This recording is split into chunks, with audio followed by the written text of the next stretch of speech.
மந்திரம் 14. சூனியக்காரிங்க எல்லாரும் எழுந்து அவங்களுக்கு வணக்கம் சொல்ல, இதை கேட்ட அந்த சூனியக்காரி சிரிச்சாங்க. அப்போ அவங்களோட 2 பேய் பல்லு அப்படியே வெளியில தெரிஞ்சுது. இதை பார்த்த மற்ற சூனியக்காரிங்க அசந்து போய் அவங்களையே பார்த்துட்டு இருந்தாங்க. அப்போ அந்த மெயின் சூனியக்காரி, உட்காருங்க அப்படின்னு ரொம்ப கரரான வாய்ஸ்ல சொல்ல, எல்லாரும் அப்படியே உட்கார்ந்தாங்க. நான் எதுக்காக உங்க எல்லாரையும் இங்க கூப்பிட்டு இருக்கேன்னு உங்க எல்லாருக்குமே நினைவு இருக்கும்னு நான் நம்புறேன். ஆக்சுவலி நம்மளோட லோகத்துல இதுதான் ஃபர்ஸ்ட் டைம் இப்படி ஒரு விஷயம் நடந்திருக்கு.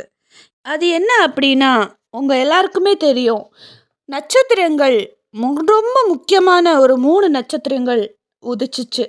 அதில் முதல் நட்சத்திரத்தை நம்ம ரொம்பவே ஈஸியாக பிடிச்சிட்டோம். 2வது நட்சத்திரத்தை பிடிக்கிறதுக்கு அவ்வளோ ஈஸி இல்லைனாலும் ரொம்ப கஷ்டப்பட்டாச்சும் நம்ம பிடிச்சோம். அதில் ஒரு பெனிஃபிட் இருந்தது. ஆனாலும் நம்ம கடைசி நட்சத்திரத்தை மிஸ் பண்ணினோம். அது மறுபடியும் உதிச்சிருக்கு. அப்படின்னா இந்த நட்சத்திரங்கள் ரொம்பவே வேகமாக வளருதுன்னு எனக்கு என்னமோ தோணுது. அதனால இந்த வாட்டி நம்ம அந்த 3வது நட்சத்திரத்தை மட்டும் நமக்கு கிடச்சிருச்சு அப்படின்னா, இந்த உலகத்தை நம்மளால ஆளவும் முடியும், அழிக்கவும் முடியும். எவனை வேணாலும் நல்லவனாகவும் மாற்ற முடியும், கெட்டவனாகவும் மாற்ற முடியும். அந்த மாதிரியான ஒரு சக்தி தான் இப்போ இந்த பூமியில் உதிச்சிருக்கு. நம்ம மிஸ் பண்ண அந்த 3வது சக்தி மறுபடியும் உதிச்சிருக்கு. ஆனால் அந்த 3வது நட்சத்திரம் யாருன்னு எங்களால் கண்டுபிடிக்க முடியல அப்படின்னு சொல்லிட்டு இருக்கும்போதே, இந்த நட்சத்திரத்தை என்னைக்குமே உன்னால் கண்டுபிடிக்க முடியாது டே செல்லம் அப்படின்னு ஒரு சவுண்டு கேட்டுச்சு. உடனே அவங்க திரும்பி பார்த்தாங்க. ஷாக் ஆகி அப்படியே நின்னாங்க. மறுபுறம் நான் வீட்டுக்கு வந்தேன். ராதா கறி குழம்பு பண்ணிக்கிட்டு இருந்தா. அதோட வாசம் என் மூக்கை தொலைச்சி எடுத்துருச்சு. எப்படி ரெடி பண்ணி எனக்கு கொடுப்பேங்கிற மாதிரி உட்காந்துருந்தேன். அப்படியே என்னோட வேலைகளையும் பார்த்துட்டு இருந்தேன். அப்போ தியாவும் ஷானும் பயங்கரமாக சிரித்து விளையாடிக்கிட்டு இருந்தாங்க. நான் அவங்கள பார்க்க ஆரம்பித்தேன். தியா அவளோட சிறகுகளை விரித்து ஷானு சிரிக்க வச்சுட்டு இருந்தா. ஆனால் அது என்னோட மந்திர சக்தினால் நான் கட்டு போட்டிருந்தேன். அதை அவள் எப்படி அவிழ்த்தான்னு எனக்கு தெரியலை. அதை பற்றி நான் யோசிச்சுக்கிட்டே அவகிட்ட போய், பாப்பா, உன்னோட சிறகுகளை நான் என்னோட மந்திர சக்தினால் கட்டி போட்டிருந்தேன். நீ எப்படி அதை அவிழ்க்கலாம்? எப்படி உன்னால் முடிஞ்சுது அப்படின்னு நான் தியா கிட்ட கேட்டேன். அதுக்கு தியா சிரிச்சுக்கிட்டே, அப்பா, நீ என்னை பற்றி கவலைப்படாத. இங்கே பாரு, நான் என்னோட சக்தினால தான் அவிழ்த்தேன். ஆனால் கவலைப்படாத, மறுபடியும் நான் நீ கட்டுன மாதிரியே கட்டிடுவேன். நான் என்னோட சிறகுகளை தம்பி பாப்பாவை சிரிக்க வைக்க மட்டும்தான் பயன்படுத்துவேன், வேற எதுக்கும் பயன்படுத்த மாட்டேன். நீ கவலைப்படாத அப்படின்னு சொன்னான். இதை கேட்ட நான் தியாவை பார்த்து, இங்கே பாரு தியா, நீ இன்னுமே குழந்தை தான். இங்கே இருக்க சீரியஸ்னஸ் உனக்கு புரியாது. நீ உன்னோட சிறகுகளை விரிக்கக்கூடாது. ஏன்னா நம்ம பூமியில் மறுபடியும் சூனியக்காரிங்க வந்திருக்காங்க. நீ இப்போ சிறகுகளை விரித்து விளையாடிக்கிட்டு இருக்க டைமில் இந்த சிறகுகள் மூலயமா சிக்னல் அவங்களுக்கு போகும். அதனால தான் நான் உன்னோட சிறகுகளை மந்திரம் போட்டு கட்டி வச்சேன். ஆனால் நீ அதை அப்படியே அவிழ்த்துட்ட. தியா, அப்பா சொல்கிறத கேளுமா. உன்னோட சிறகுகளை இனிமேல் நீ அவிழ்க்கவே கூடாது. அப்படி அவிழ்த்தேன்னு வை, அவ்வளோதான் உனக்கு அப்படின்னு நான் சொன்னேன். அப்போ ராதா திடீர்னு மயங்கி கீழே விழுந்துட்டா.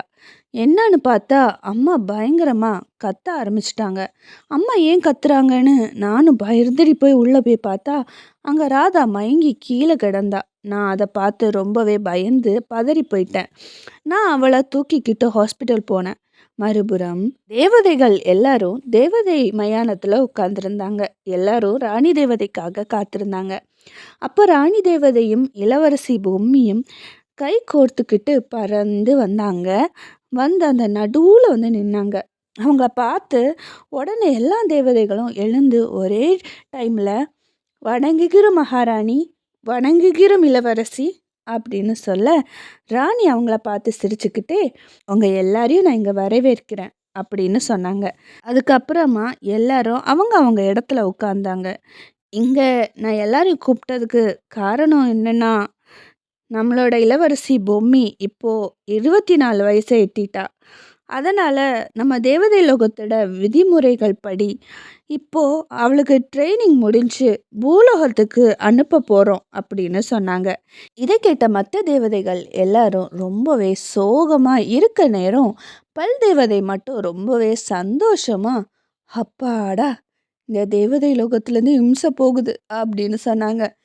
பொம்மி தேவதை லோகத்தோட இளவரசியா இருந்தாலும் நிறைய சேட்டைகள் பண்ணிட்டு எல்லாரையுமே டிஸ்டர்ப் பண்ணிக்கிட்டு அங்கே இருக்க தேவதைகள் எல்லார் கூடயும் ரொம்ப சகஜமாக பழகிக்கிட்டு சந்தோஷமா இருந்த ஒரு பொண்ணு. அதனாலேயே யாருக்குமே அவளை பிரியறதுக்கு ஒரு விருப்பமே இல்ல. அவள பிரியறதுக்கு மனசே இல்ல.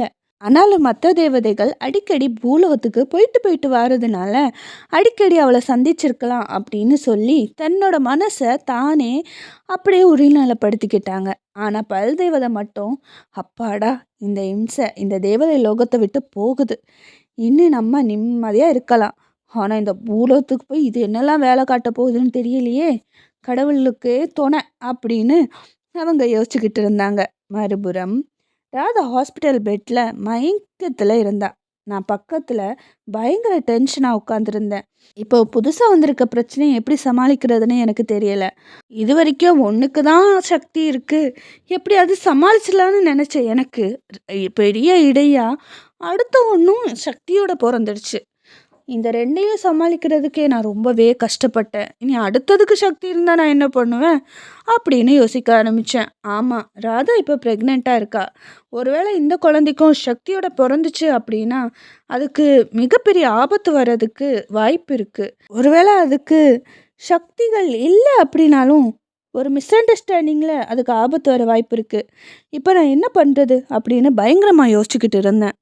அப்போ ராதா கண்ணை திறந்து பார்த்தா. நான் ரொம்ப டென்ஷனாக இருக்கிறத பார்த்துட்டு அவ புரிஞ்சுக்கிட்டா. நான் ஏன் இவ்வளோ டென்ஷனாக இருக்கேன் அப்படின்னு அவ தெரிஞ்சுக்கிட்டா. என்னங்க, நமக்கு இந்த குழந்தை வேண்டாங்க. ஆல்ரெடி 2 குழந்தைங்கள வச்சுட்டு நம்ம ரொம்ப கஷ்டப்பட்டுட்டு இருக்கோம். நான் வேணா இந்த குழந்தைய அபார்ஷன் பண்ணிக்கவா அப்படின்னு கேட்டா. இதை கேட்ட எனக்கு செம்மையா கோவம் வந்துச்சு. மீண்டும் சந்திப்போம்.